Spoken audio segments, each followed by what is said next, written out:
السلام علیکم، welcome to another episode of debate at 8. میں ہوں عمیر انور اور آج کے پروگرام کا باقاعدہ آغاز ہم ایک بہت اچھی نیوز ڈیولپمنٹ سے کریں گے، لیکن کہ وہ کیا سٹوری ہے، کیا نیوز سٹوری ہے، وہ بھی آپ کو چل کے بتائیں گے.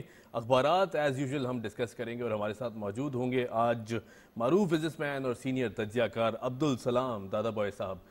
ان سے بات کریں گے، ڈیٹیل سے اخبارات بھی ڈسکس کریں گے. ساتھ ہی ساتھ ہمارا جو آج کا اگلا سیگمنٹ ہے بہت اہمیت کا حامل ہے، فٹنس، جو کہ باڈی کی رمضان میں بہت ضروری ہے.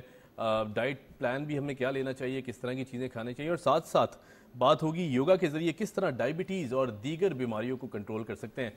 اس کو بھی ڈسکس کریں گے. ہمارے ساتھ موجود ہوں گی یوگا تھراپسٹ عائشہ خان. نیکسٹ ہمارا جو سیگمنٹ ہوگا اور لاسٹ ہمارا سیگمنٹ ہوگا یقیناً رمضان کی افادیت ہے اور رمضان کی برکات ہیں. اس بابرکت مہینے کو ڈسکس کرتے ہوئے ساتھ ساتھ نعت کی افادیت کو ضرور آج ڈسکس کریں گے.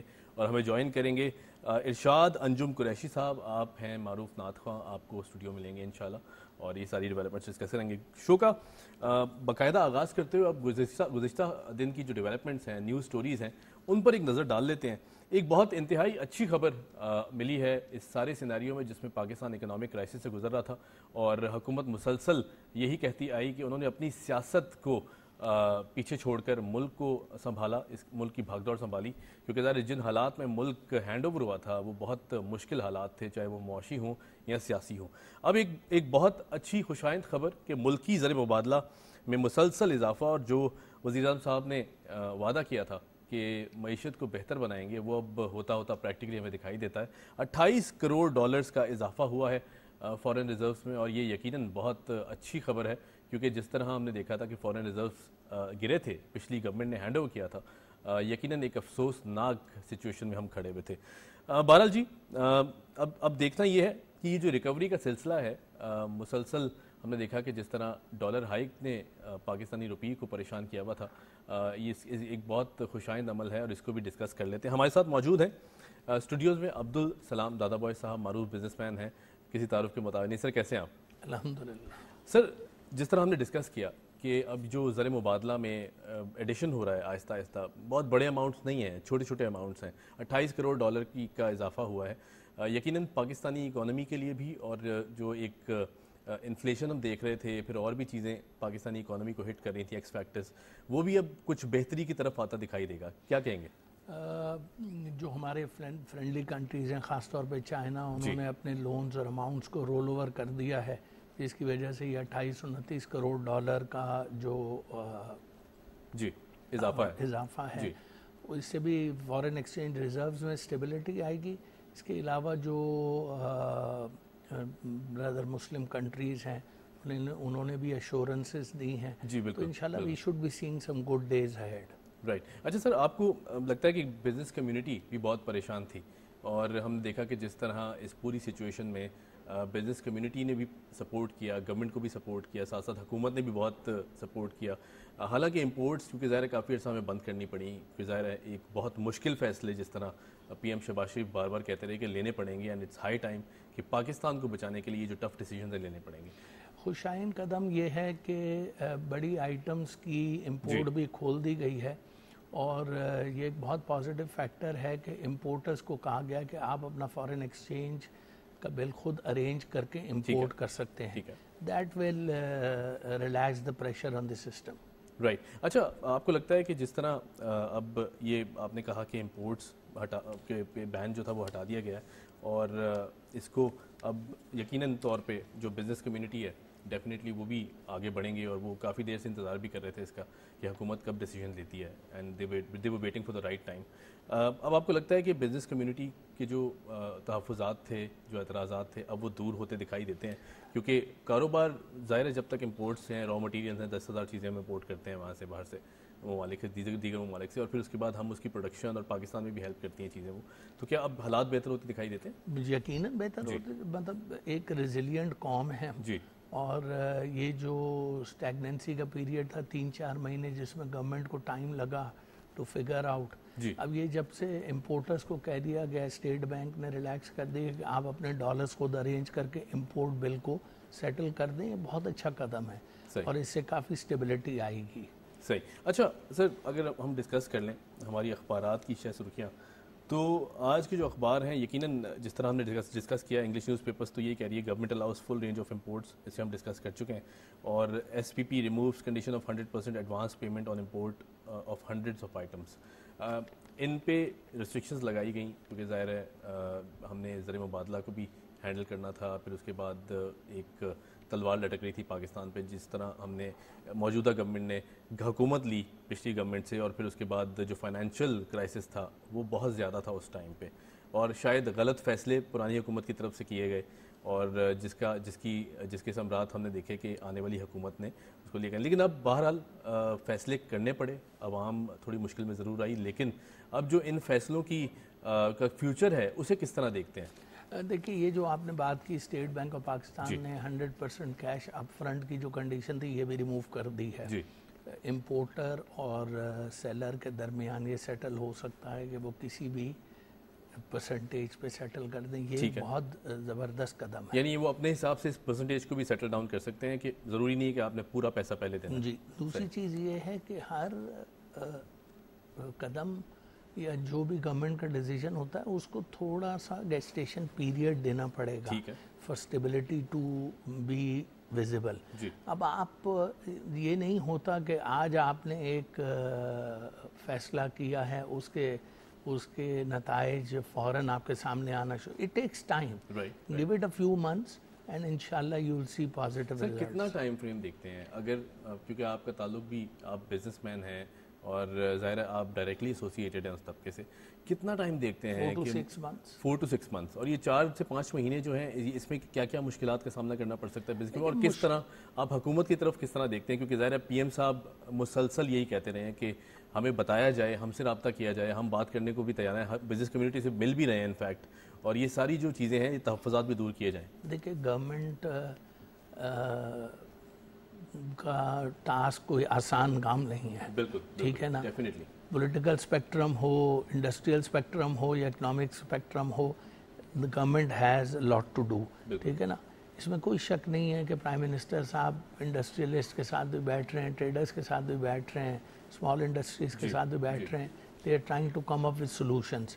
لیکن جو حالات ہیں وہ تو ہیں، اور آپ جب صحیح فیصلے کریں گے تو انشاءاللہ اسٹیبلٹی آ جائے گی. رائٹ. اچھا sir, moving on to our Urdu newspapers. ہمارے اردو اخبارات بھی آج کل بہت ساری اہم سٹوریز کو ہائی لائٹ کرتے ہیں. آج کی جو ایک اہم سٹوری ہے، اور ہم نے دیکھا کہ جس طرح پی ایم صاحب نے وعدہ کیا تھا قوم سے، پی ایم شہباز شریف صاحب نے، کہ سستا آٹا، اور پھر اس کو بہت کنٹروورشل بنایا گیا اپوزیشن کی جانب سے کہ جی کس طرح دیا جائے گا، پریکٹیکلی پاسبل نہیں، باتیں بھی کی گئیں. آج وہ پریکٹیکلی امپلیمنٹیشن ہونے کا ٹائم آ گیا ہے. پی ایم صاحب نکلے ہیں، اور ہم نے دیکھا ہے کہ پی ایم صاحب جس طرح پہلے سی ایم پنجاب تھے، اور جس طرح سی ایم پنجاب کی حیثیت سے وہ ہم کبھی بھی ایک روپ تھا ان کا ایک کنٹرول تھا اوور دی انٹائر پنجاب. ہم نے دیکھا کہ اب وہ پورے ملک میں ان کا ایک کنٹرول بنتا دکھائی دیتا ہے. باہر نکلنے ہیں، آٹا تقسیم کیا ہے، لوگوں تک گئے ہیں، پھر اس کے بعد انشور کیا ہے کہ جو سستا آٹا ہے ایسا نہ ہو کہ کہیں کوئی ذخیرہ اندوزی کر لی جائے پرائیویٹ سیکٹر کی طرف سے، وہ بھی انشور کیا جا رہا ہے. تو اس عمل کو کس طرح دیکھتے ہیں؟ P M Shehbaz Sharif is a very good administrator. It's a fact known to everybody. بات آٹے کے ساتھ ساتھ پیٹرولیم کے لیے بھی انہوں نے اناؤنس کیا ہے کہ 800 cc تک کے لوگوں کو at fuel stations throughout the country جو ہے نا ریلیف ملے گا. ظاہر سی بات ہے ایک فیصلہ کیا گیا، اب اس کی میکینزمز جو ہیں وہ ڈیولپ کرنے میں آپ کو تھوڑا سا ٹائم لگے گا. ہاں ظاہر سی بات ہے. اچھا پھر وہ ٹرائل اینڈ ایرر بھی ہوتا ہے when you take a decision, تو اس میں یہ بھی ہوتا ہے. تو ہو جائے گا انشاءاللہ، یہ میکینزم بھی ڈیولپ ہو جائے گا 15-20 دن، مہینے کے اندر، اور عوام کو الٹیمیٹلی ریلیف ملے گا جس کا انہوں نے وعدہ کیا. صحیح. اچھا مریم نواز صاحبہ کہتی ہیں جی اعلانات کو حقیقت بنانے والے کو شہباز شریف کہتے ہیں. جیسا کہ آپ نے کہا، ہم ڈسکس بھی کر رہے ہیں ابھی، اور اعلان پی ایم صاحب نے کر دیا تھا، پھر اس کو ٹائم لگا، ٹرانزیشنل فیز ہوتا ہے، ظاہر ہے فوراً کوئی ڈیسیجن لیا جاتا ہے، پبلک کو اناؤنس کیا جاتا ہے کہ آپ کو ریلیف دیا جائے گا. پھر اس کے بعد بہت سے ایکس فیکٹرز ہیں جن کو سمجھنا اور پرکھنا ہوتا ہے. اور حکومت ڈیفینیٹلی، آپ نے کہا کہ جس طرح حکومت چلانا ایک آسان عمل نہیں ہے، بہت مشکل کام ہے. ایک طرف سیاسی میدان ہیں جن کو ہینڈل کرنا ضروری ہے، اپوزیشن کو ہینڈل کرنا بہت ضروری ہے. تو آپ کو لگتا ہے کہ یہ جس طرح کی سچویشن ہے ملک میں، پولیٹیکل کرائسس ہے، اس میں اس طرح کے اقدامات یقیناً ٹائم لیں گے، لیکن آنے والا جو ٹائم ہے وہ بہت اچھے سچویشن لے کے آ رہا ہے. دیکھیں جی، پولیٹیکل جو انسٹیبلٹی ہے وہ ایک بہت بڑا فیکٹر ہے فار اکنامک انسٹیبلٹی. جی اس وقت تمام سیاستدانوں کو all the stakeholders must do the politics of resolution saving Pakistan. ٹھیک ہے نا جی. Pakistan should come first. Right, اپنے ڈیفینیٹلی. اپنے سیلف انٹرسٹ کو اگر آپ بالائے طاق رکھ کے اور ایک ٹیبل پر سب آ جائیں جی تو we can not only see political stability, we can even see economic stability as a result. Right. یہ بہت ضروری ہے. اچھا، آپ کو لگتا ہے کہ سول سوسائٹی ایک بہت بڑا کردار ادا کر سکتی ہے اس ساری سچویشن میں، being a part of civil society? آپ کیا سمجھتے ہیں کہ کس طرح ہمیں ہماری ذمہ داری ہے کہ ہم حکومت کو سپورٹ کریں اور کس طرح اس سارے عمل کو اور سپیڈ اپ کیا جا سکے؟ دیکھیں، دینی طور پہ بھی یہ حکم ہے کہ جو بھی حاکم وقت ہے آپ اس کو سپورٹ کرنا تو ایک فرض ہے. Civil society is already vocal about it, اور سول سوسائٹی یہ سجیسٹ کر رہی ہے تمام سیاستدانوں کو کہ بھائی ایک ٹیبل پہ بیٹھ جاؤ اور اس کو ریزالو کرو. کنفرنٹیشنل پالیٹکس میں ملک کا نقصان ہے، عوام کا نقصان ہے. بالکل ٹھیک ہے، پولیٹیکل پارٹی میں ایمرج سکسیسفل، لیکن in the long run and on the broader canvas عوام کا نقصان ہے. بالکل صحیح. تو یہ کنفرنٹیشنل پالیٹکس تو انشاءاللہ اور ہو جائے گا ریزالو. کوئی ایسی بڑی بات نہیں ہے، لوگوں کو سمجھ دیر آئے درست آئے ہو جائے گا. اچھا، جس طرح آپ نے کہا کہ بہت ضروری ہے کہ ڈائیلاگ پروسیس کو آگے بڑھائیں، ہم نے دیکھا کہ مسلسل یہ بات کی جا رہی تھی، حکومتی حلقوں کی جانب سے بھی سگنل دیے جا رہے تھے کہ ہم ڈائیلاگ چاہتے ہیں، ڈائیلاگ کریں گے، آپ بیٹھیں آ کے اپنے تحفظات بتائیں. اپوزیشن کو مسلسل یہ بات بتائی گئی، مگر کہیں نہ کہیں ایک کمی تھی، ایک گیپ تھا کہ جو اپوزیشن سننے کو تیار نہیں تھی، بیٹھنے کو تیار نہیں تھی کسی بھی اس پہ ٹیبل ٹاکس پہ. تو آپ کو کیا لگتا ہے اس ساری سچویشن میں، ظاہر ہے جو اکنامیکل سچویشن ہے اس کو بھی ڈسٹرب کیا، کس طرح دیکھتے ہیں اب فیوچر کے جو 4-5 مہینے آپ کہہ رہے ہیں ٹرانزیشنل فیز ہے، اس کو کس طرح دیکھتے ہیں؟ کیا اس میں بھی چیلنجز موجود ہیں؟ حکومت کو اسی طرح دونوں طرف جو ہے وہ دیکھ کے چلنا پڑے گا؟ دیکھیں جی، کانٹروورشل ایشو الیکشنز ہے نا جی، اور اپریل میں ہونے تھے، اب اکتوبر کا اناؤنس ہو گیا ہے. There is always a room for negotiation, middle way. ٹھیک ہے نا.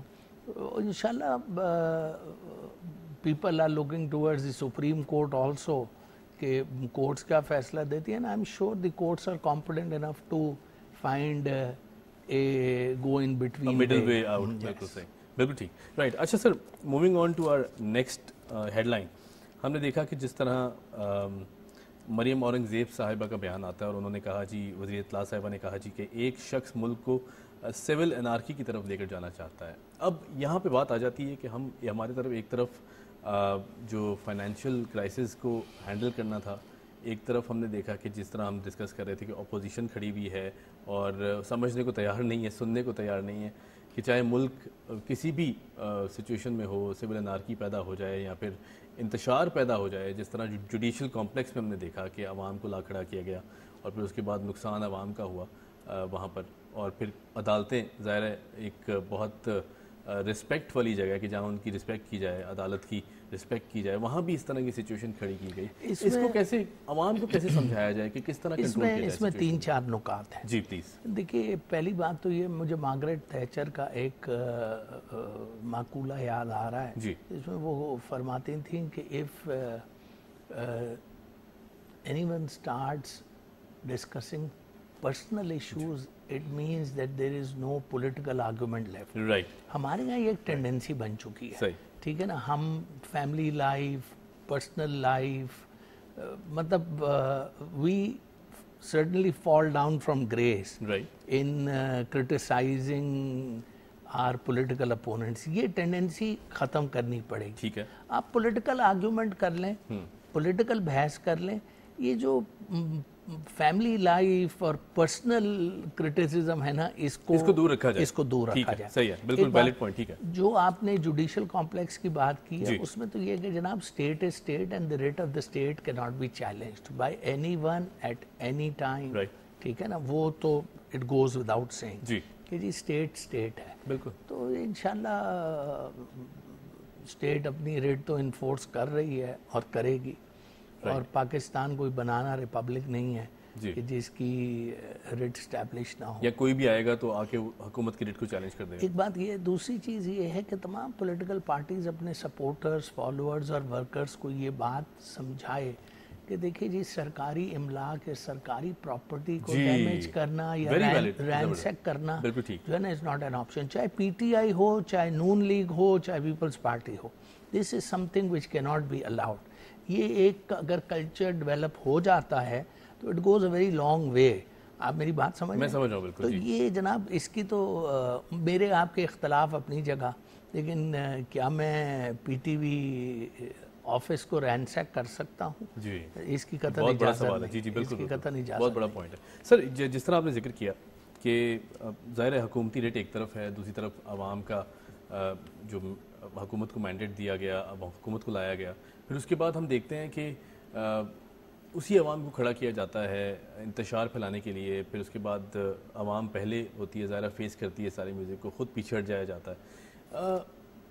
وائی آلویز ہم دیکھتے ہیں نا کہ اس طرح کی جو سچویشن پیدا کی جاتی ہے ہمیشہ, میں پوچھنا یہ چاہ رہا ہوں کہ ہمیشہ اس طرح دیکھتے ہیں کہ عوام جو ہے, خاص طور پر جس طرح اب اپوزیشن کو اگر ہم نظر ڈالیں, 2-3 دفعہ زمان پارک ہمارے سامنے ہیں, اس کے بعد عوام کو سامنے وال بنا کے کھڑا کرنا, یہ آپ کو لگتا ہے کہ یہ تاثر درست ہے یا پھر اس طرح کی سچویشن کھڑی کرنی چاہیے؟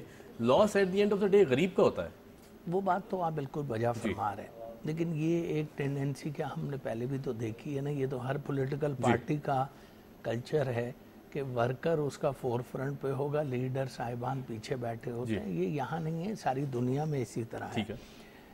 لیکن ایک چیز جو اب پولیٹیکل پارٹی کو اڈاپٹ کرنی چاہیے وہ یہ ہے کہ اپنے ورکرز کو وائلنس سے دور رکھنے کی تاکید کریں. سر آپ کو نہیں لگتا بہت مشکل کام ہے یہ, جس طرح کے موجودہ حالات ہم نے دیکھے؟ نہیں, مشکل کام تو نہیں ہے, اس کو مینٹل کنڈیشننگ کہتے ہیں نا. ٹھیک ہے, آپ کنڈیشن کرتے ہیں نا اپنے سپورٹرز کو, اپنے ورکرز کو, آپ کنڈیشن کرتے ہیں کہ بھئی آپ پروٹیسٹ کریں, وہ آپ کا حق ہے, جمہوری حق ہے. It's your constitutional and democratic right to protest.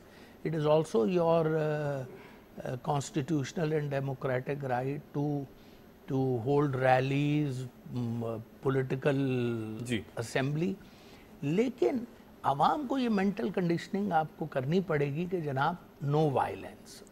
Violence جو ہے نا وہ یا لا انفورسمنٹس کے ساتھ جھگڑنا, ایجنسیز کے ساتھ آپ بدتمیزی, بد کلامی, دس آل کی ناٹ بی الاؤڈ. اور یہ میں اکراس دا بورڈ کی بات کر رہا ہوں, ناٹ ون پولیٹیکل پارٹی. ٹھیک ہے نا, آج کی جو اپوزیشن ہے وہ کل گورنمنٹ ہوگی, جو آج کی گورنمنٹ ہے ہو سکتا ہے وہ کل اپوزیشن میں ہو. But this goes across the political spectrum کا جناب. جو آپ کے سپورٹرز ہیں, ورکرز ہیں, they should desist from violence. Right sir, ایک لاسٹ نیوز بائٹ کو ڈسکس کریں گے اور پھر ریپ اپ کریں گے. اردو اخبار کہتے ہیں جی عمران نے بحران پیدا کیا, اکتوبر میں کیا حالات ہوں گے کوئی ضمانت نہیں دے سکتے, خواجہ آصف صاحب کا کہنا ہے. جس طرح ابھی ہم نے دیکھا اپریل کی ڈیٹ تھی, اس کے بعد اس کو ایکسٹینڈ کیا گیا. ظاہر ہے اکانومی کو بہتر بنانا ہے اور بہت سے چیلنجز ہیں. حکومت الیکشن کرانا چاہتی ہے, لیکن اس طرح انتشار اگر پھیلتا رہے گا, آپ کو لگتا ہے کہ اکتوبر میں بھی ڈسٹربنس پیدا کی جا سکتی ہے یا سڑکوں پہ؟ دیکھیے ڈسٹ سیٹل ہو جائے گی. People are looking towards the Supreme Court of Pakistan, and the Honorable Court will obviously take into consideration every factor that they can see around. ٹھیک ہے نا, ججز صرف ججز نہیں ہوتے, وہ سٹیزنز بھی ہیں پاکستان کے. پبلک پلس ان تک بھی پہنچتی ہے, وہ دیکھتے ہیں, سنتے ہیں, انالائز کرتے ہیں, اور میرے خیال سے کوئی نہ کوئی رستہ اس چیز کا ضرور نکلے گا. رائٹ سر, بہت شکریہ, thank you so much for joining اس.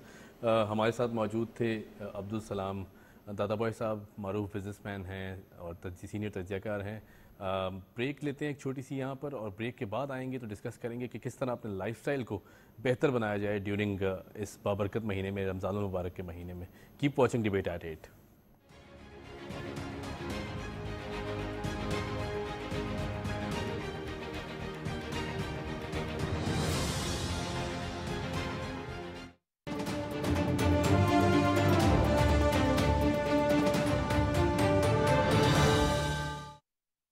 خدائے پاک تیرا شکر پھر رمضان آیا ہے. رمضان پاکستان، رمضان پاکستان.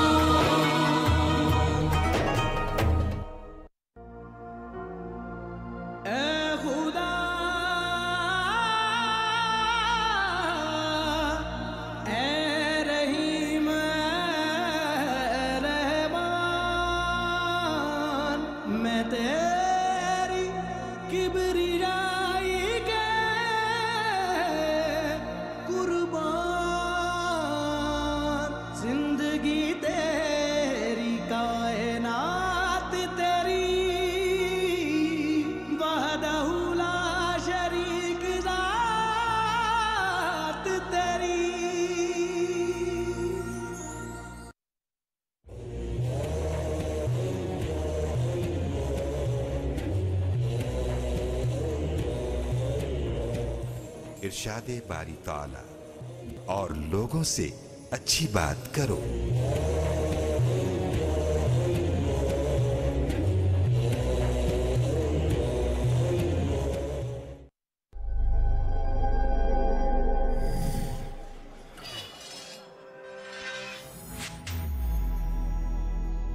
توانائی اور بچت پاکستان کی ضرورت.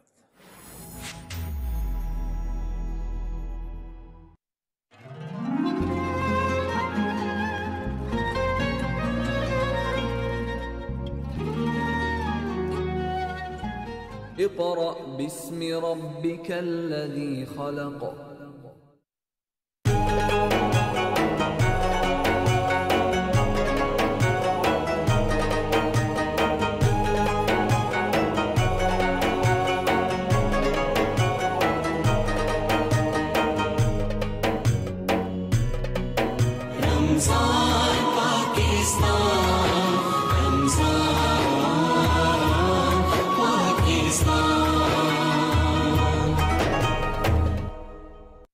سحر کا وقت ہے اور ہر طرف نور چھایا ہے. رمضان پاکستان، رمضان پاکستان.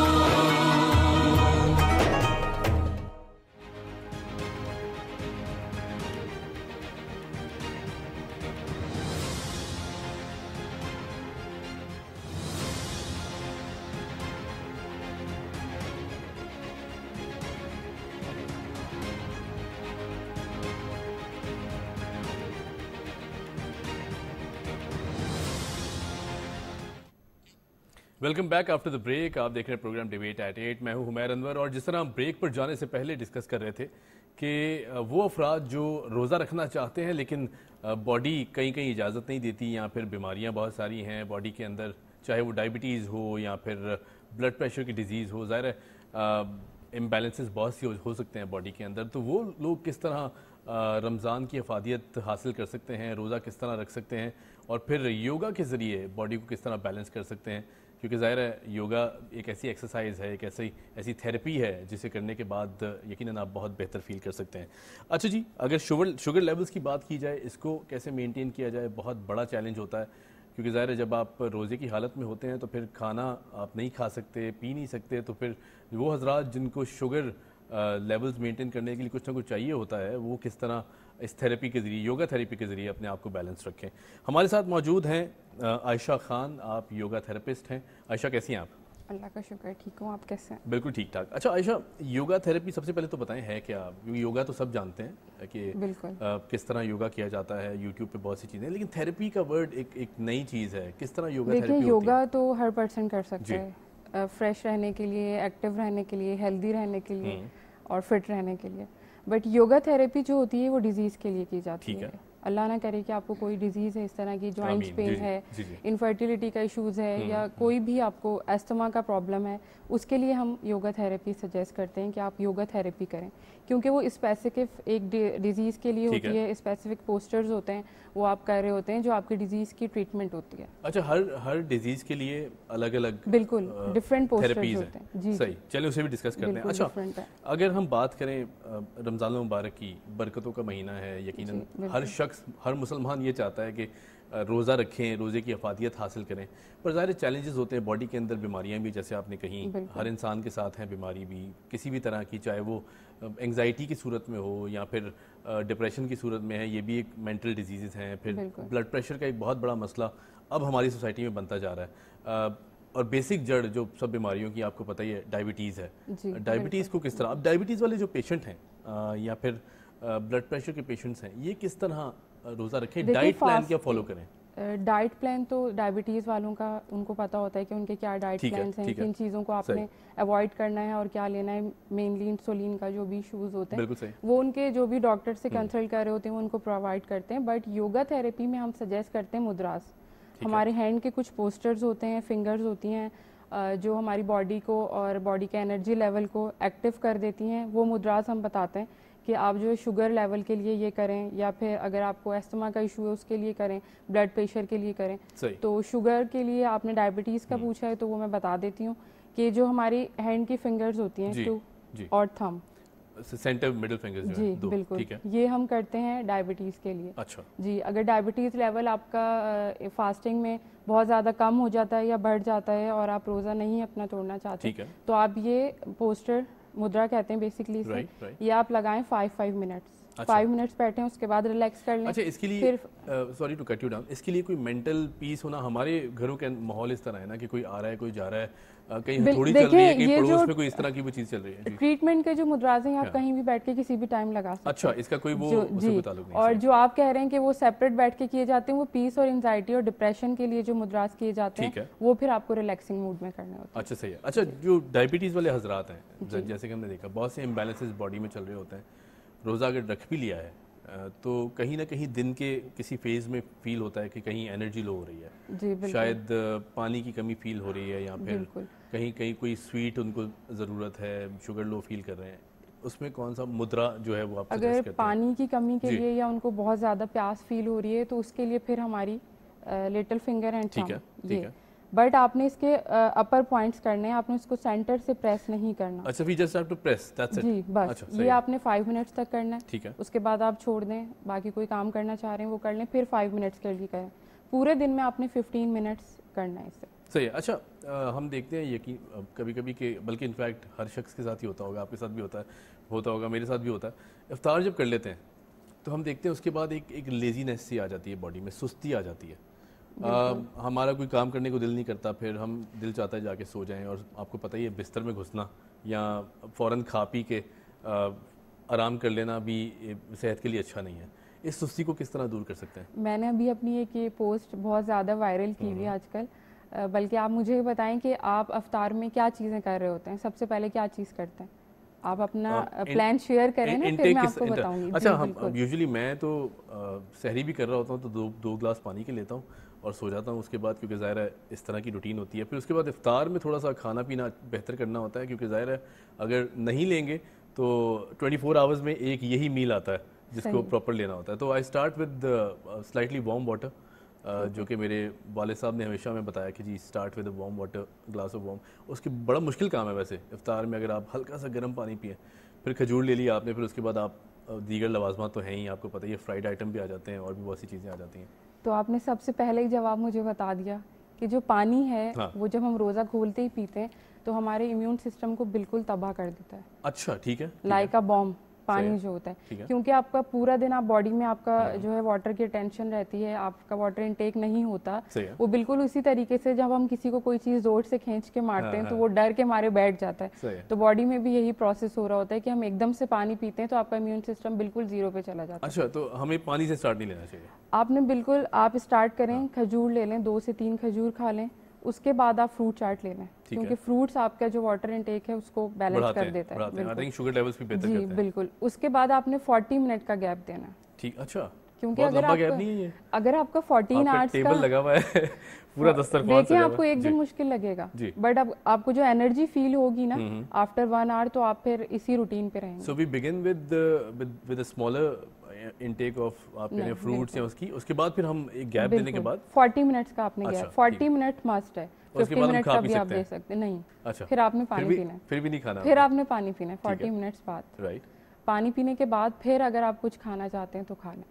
اچھا, میرے خیال سے بڑا مشکل عمل ہے یہ. مشکل نہیں ہے, بہت ایزی ہے, جسٹ 2 days آپ کو مشکل لگے گا, بٹ آپ کو لگے گا ہی نہیں کہ آپ روزے رکھ رہے ہیں, اتنی آپ کی باڈی کا انرجی لیول جو ہے وہ ہائی ہو جائے گا. ٹھیک ہے. اچھا, اب ہم بات کریں اگر کہ بھوک کی شدت, ظاہر ہے چاہے کچھ لوگوں کو انگزائٹی ہوتی ہے تو ان کو بھوک لگتی ہے, ڈپریشن ہوتا ہے بھوک لگتی ہے, اور اچھا آپ کو بھی لگتا ہے. ہم انگزائٹی اور ڈپریشن کو بیماری تو لیتے ہی نہیں, ہمارے یہاں آئی تھنک ہر دوسرا شخص اس بیماری سے گزر رہا ہے, اور سب سے مین بیماری یہی ہے. سب سے مین بیماری یہی ہے. اس کو کس طرح کنٹرول کر سکتے ہیں, خاص طور پر یوگا تھیراپی کی اگر بات کریں؟ آپ انزائٹی کی بات کر رہے ہیں یا بھوک کی بات کر رہے ہیں؟ نہیں, پہلے تو انزائٹی اور ڈپریشن اور پھر اس کے بعد بھوک. دیکھیں, انزائٹی کے لیے تو وہی ہماری جو مائنڈ آف پیس کی ایکسرسائزز ہوتی ہیں وہ ہم بتاتے ہیں. اسٹارٹنگ میں کاؤنسلنگ بہت ضروری ہوتی ہے. اچھا, کیونکہ فرسٹ آپ کو جو بھی پیشنٹ آپ کے پاس آ رہا ہوتا ہے اس سے کنسرن کرنا ہوتا ہے کہ انزائٹی کی وجہ کیا ہے.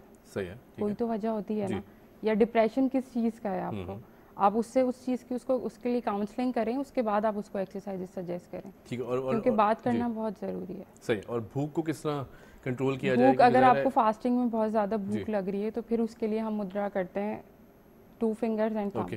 ٹھیک ہے, بالکل. اچھا, اور اس کو کتنی کیپیسٹی؟ 5 منٹ, 5 منٹ, اور اس کے بعد پھر آپ ہولڈ کر لیں 5 منٹ تک, پھر چھوڑ دیں, پھر 5 منٹ, پورے دن میں 15 منٹس. ایسا تو نہیں ہوگا, میں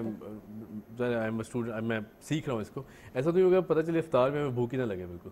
ایسا بھی ہو سکتا ہے اگر آپ کے پراپرلی باڈی ایکٹیو ہو جائے گی. بیسکلی اس کا کنیکشن ہمارے مائنڈ سے ہوتا ہے. جب ہماری مائنڈ کی انرجی اور باڈی کی آپس میں ملتی ہے تو وہ ایک ریئیکشن ڈفرینٹ ہوتا ہے. صحیح ہے, ایسا بھی ہو سکتا ہے بالکل. رائٹ, چلیں یہ بھی ایک اچھی چیز ہے. میں 16 آورس زیادہ نہ کھائیں, ہم زیادہ نہ کھائیں, بالکل. اس کے لیے بیلنس لے کے چلیں کہ آپ کو اگر اپنا اسٹمک شرنک کرنا ہے تو وہ بھی یوگا تھیراپی کے ذریعے آپ کر سکتے ہیں. ہاں, یہ ذرا بتائیں, یہ میرے خیال پبلک سننا چاہے گی کس طرح کر یہ ہم پھر کبھی بتائیں گے, کیونکہ اس کے لیے پراپر ایکسرسائز اور وہ یوگا میٹس اور سب چیزوں کی ضرورت ہے. رائٹ. اچھا, بالکل ہم شیئر کریں گے. سحری میں ہم دیکھتے ہیں کہ یوزلی, خیر میں تو نہیں لیتا کیونکہ میری روٹین اس طرح کی ہے, پر ہم دیکھتے ہیں کہ ہم پراٹھے بھی لے لیے, ہم نے پراٹھے کے ساتھ اور دیگر لوازمات بھی لے لیے, پورا پراپر میل کھانے کے بعد ہم نماز پڑھی اور سو گئے, کوئی ایکٹیویٹی نہیں ہے, 4 گھنٹے کا گیپ آ جاتا ہے یہ, اور پھر اس کے بعد ہم جب اٹھتے ہیں تو ہمیں عجیب سی کیفیت ہوتی ہے باڈی کے اندر, کیونکہ فیٹ اسٹور ہو گیا نا, فیٹ اسٹور ہو گیا. اس کو کس طرح اوائڈ کیا جائے, کیا کیا جائے, اور سحری میں کیا کیا لینا چاہیے؟ پورا دن اچھا گزرے. فرسٹلی تو آپ کو سحری اور آپ کی سلیپنگ میں 1 آور کا گیپ مسٹ ہے, کہ اگر آپ نے 5 بجے اپنی سحری فنش کی ہے, نماز پڑھی, اس کے بعد قرآن پڑھتے ہیں, اس کے بعد آپ 6:30 بجے تک سوئیں, تھوڑی سی واک کر لیں تاکہ جو آپ نے کھایا ہے وہ ڈائجسٹ ہو جائے. اور پلس میں یہ کہ پراٹھوں کو اوائڈ کریں, بہت زیادہ آپ کو شوق ہے تو ویک میں 1 دن کھا لیں. یہ مشکل کام ہے یہ بھی؟ نہیں, مشکل کچھ بھی مشکل نہیں ہے, سارا گیم آپ کے مائنڈ کا ہے, آپ مائنڈ سیٹ کریں کیسے, کچھ بھی مشکل نہیں ہے. صحیح. اچھا, وہ حضرات جو یوگا سیکھنا چاہتے ہیں یا پھر یوگا تھیراپی اپنانا چاہتے ہیں, وہ کہاں سے شروع کریں, شروعات کیسے کریں, اس کے کوئی بیسکس ہیں وہ بتائیں. دیکھیں, یوگا جو سیکھنا چاہتے ہیں اس کے لیے تو یہ کہ وہ پہلے بیسک یوگا سیکھیں. ٹھیک ہے. یوگا تھیراپی میں تو آپ کا اپنا انٹرسٹ اور آپ کو میڈیکل نالج ہونا بہت ضروری ہے. اچھا, تو یہ اس میں آپ پڑھنا بہت پڑے گا اس کے لیے. جی بالکل. اس میں آپ پیشنٹس کو ٹریٹ کر رہے ہوتے ہیں, آپ کو ڈیزیز کے بارے میں پتہ ہونا چاہیے, آپ کو پریشر پوائنٹس پتہ ہونے چاہیے. اچھا, یہ بتائیں, رمضان المبارک میں ہم دیکھتے ہیں, میں کل ہمارے پاس ایک مفتی صاحب تشریف لائے تھے, میں نے ان سے بھی ڈسکس کیا کہ ہم نے دیکھا عدم برداشت ہماری سوسائٹی میں بہت زیادہ ہو گیا. بالکل. کسی کی بات سننا نہیں گوارا کرتے, جواب دیں گے تو بہت تلخ لہجے میں جواب دیں گے, جبکہ ہمارا مذہب ہمیں تلقین کرتا ہے, اسلام ہمیں بتاتا ہے کہ روزہ صرف یہ نہیں ہے کہ آپ نے کھانا پینا چھوڑ دیا یا پھر آپ پانی نہیں پئیں گے, کھانا نہیں کھائیں گے, اور باقی سارے آپ کے بیہیویئر کا بھی روزہ ہے.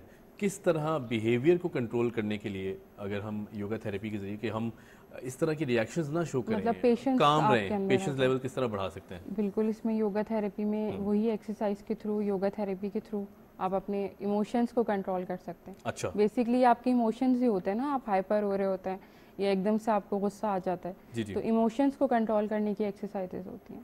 رائٹ, بہت شکریہ, thank you so much for joining us. مزید بھی آپ سے مستفید ہوتے رہیں گے آنے والے دنوں میں.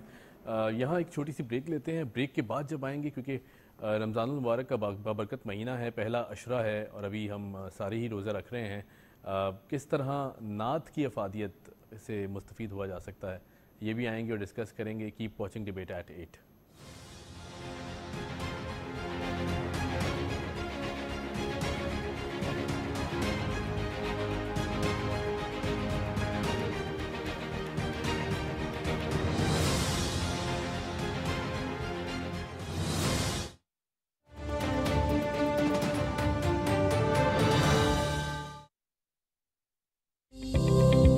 وزیر اعظم میاں محمد شہباز شریف کا تاریخی اقدام, عوام کے لیے مفت آٹے اور سستے پیٹرول کی سہولت کا اعلان.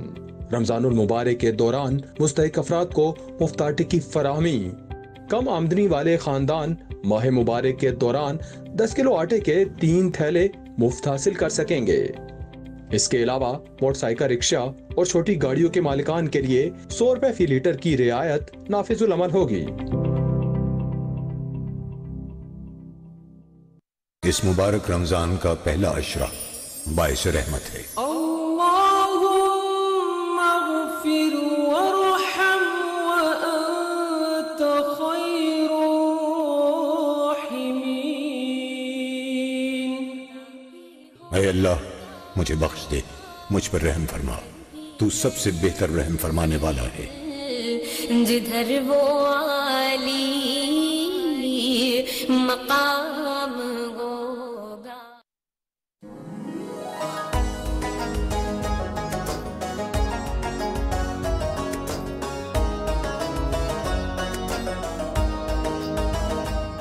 میں ہوں سمی خان. اس رمضان المبارک رہیں ہمارے ساتھ. رمضان پاکستان. رمضان پاکستان, رمضان پاکستان.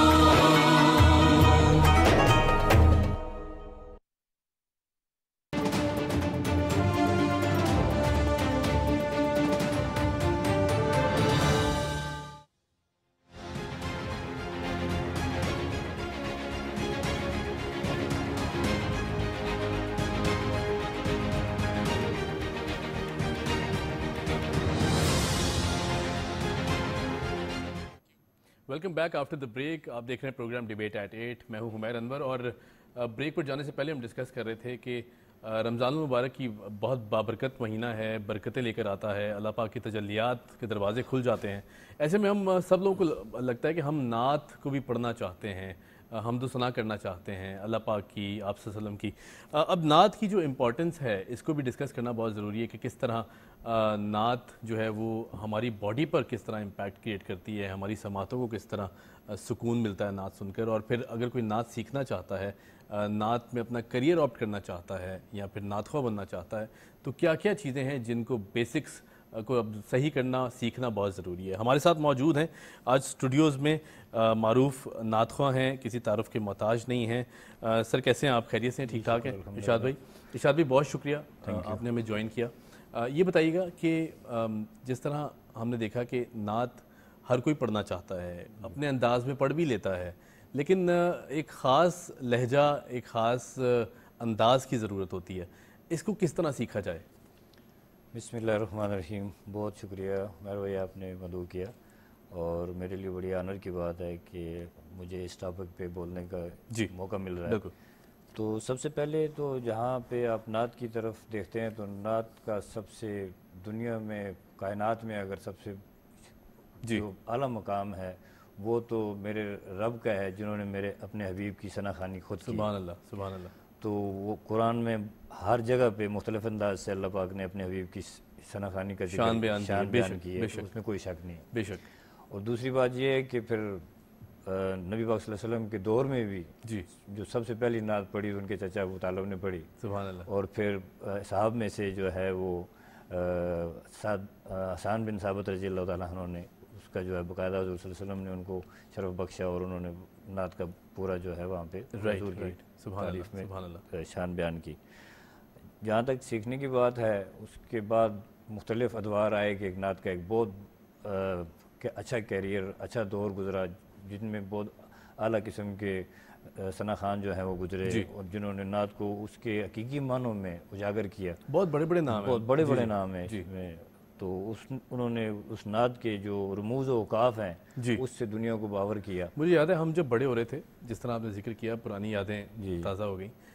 قاری وحید ظفر قاسمی صاحب, جی ماشاءاللہ, جس طرح جس اتار چڑھاؤ سے آپ یہ خوبصورت کلام ادائیگی ہوتی تھی آپ کی زبان, جی وہ ایک انتہائی, وہ ابھی بھی اسی طرح آپ کے ذہنوں میں, آپ کی سماعتوں میں جو ہے وہ جب سنیں وہ اسی طرح. جی ہاں, بالکل ایسے ہی ہے جیسے آپ نے نام لیا قاری وحید ظفر قاسمی صاحب کا. اچھا, اس کے پہلے جو ہے سید منظور الکونین, بہت بڑا نام ہے, بہت بڑا نام. اور صدیق اسماعیل صاحب ہیں, اعظم چشتی صاحب ہیں, جنہوں نے واقعی نعت کے رنگ میں اس کو پیش کیا. سبحان اللہ.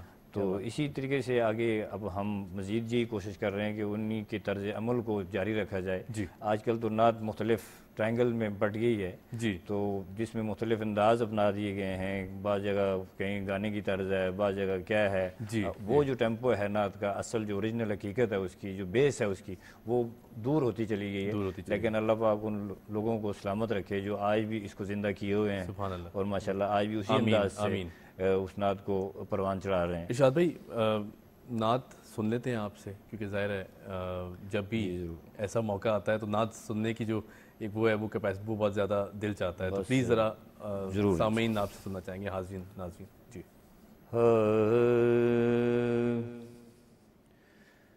سب سے پہلے مشیت کے انوار سے نقش روح محمد بنایا گیا. سب سے پہلے مشیت کے انوار سے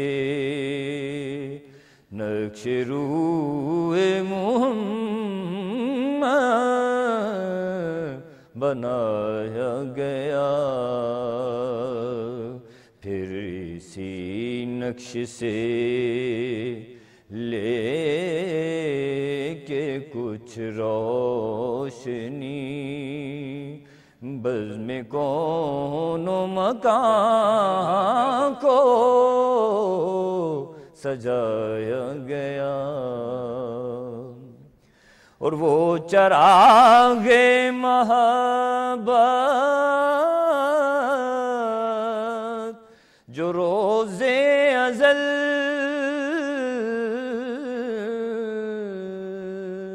خلوت لامکان میں جلایا گیا.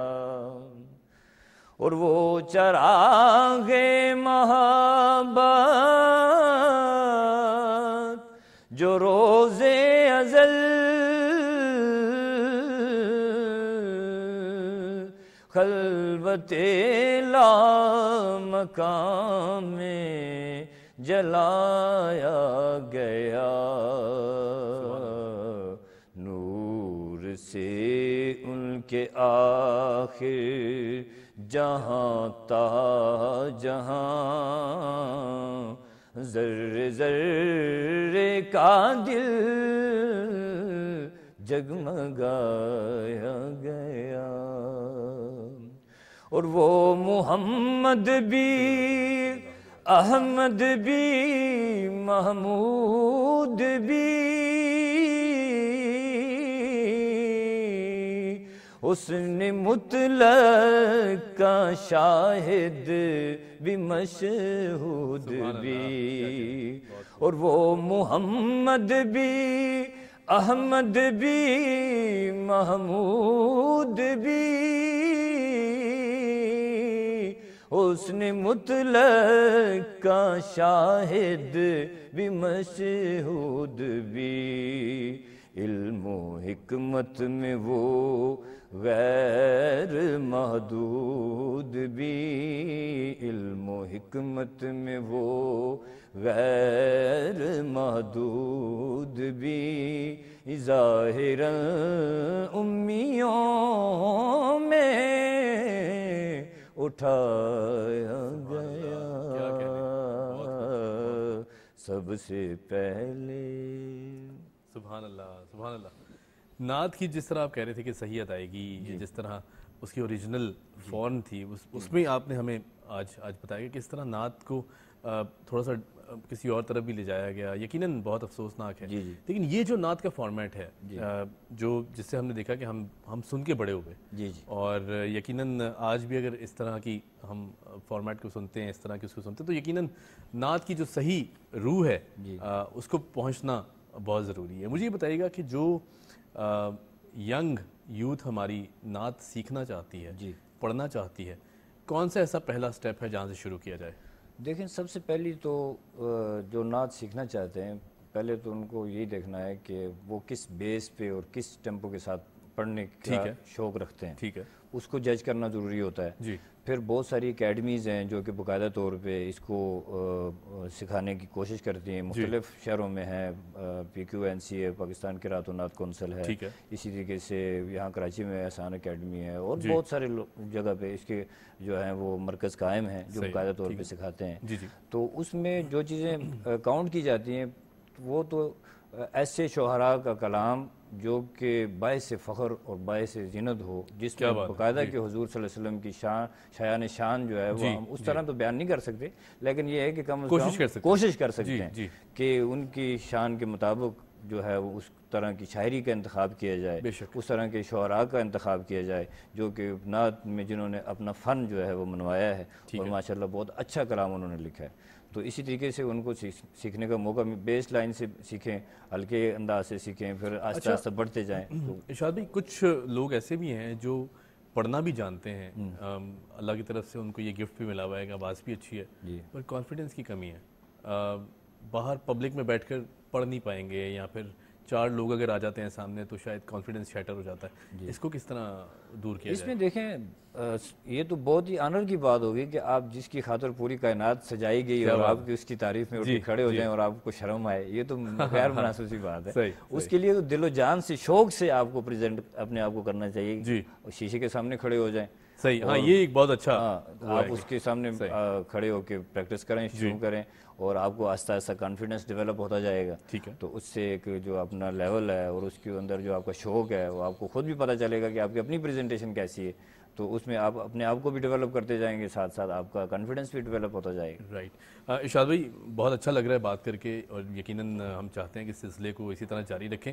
وقت کی کمی ہے، ہمیں ریپ اپ بھی کرنا ہے، اور ہم چاہیں گے کہ آپ سے اجازت لیں گے ابھی، پھر جاتے جاتے ایک نعتیہ کلام آپ سماعتوں کی نظر کریں تو بہت اچھا لگے گا۔ یہاں سے ہمیں دیجیے اجازت، جاتے جاتے ارشاد انجم قریشی صاحب کی طرف سے نعت رسول مقبول کا ایک نذرانہ۔ Keep watching debate at 8۔ رشتے تمام توڑ کے سارے جہاں سے ہم رشتے تمام توڑ کے سارے جہاں سے ہم وابستہ ہو گئے ہیں تیرے آستان سے ہم سرکار آپ خود ہی کرم سے نواز دیں سرکار آپ خود ہی کرم سے نواز دیں، کچھ عرض کر سکیں گے نہ اپنی زبان سے ہم، کچھ عرض کر سکیں گے نہ اپنی زبان سے ہم، حق کر سکے ادا جو ثنائے حضور کا، حق کر سکے ادا جو ثنائے حضور کا، ایسی زبان لائیں تو لائیں کہاں سے ہم، ایسی زبان لائیں تو لائیں کہاں سے ہم، رشتے تمام توڑ کے سارے جہاں سے ہم،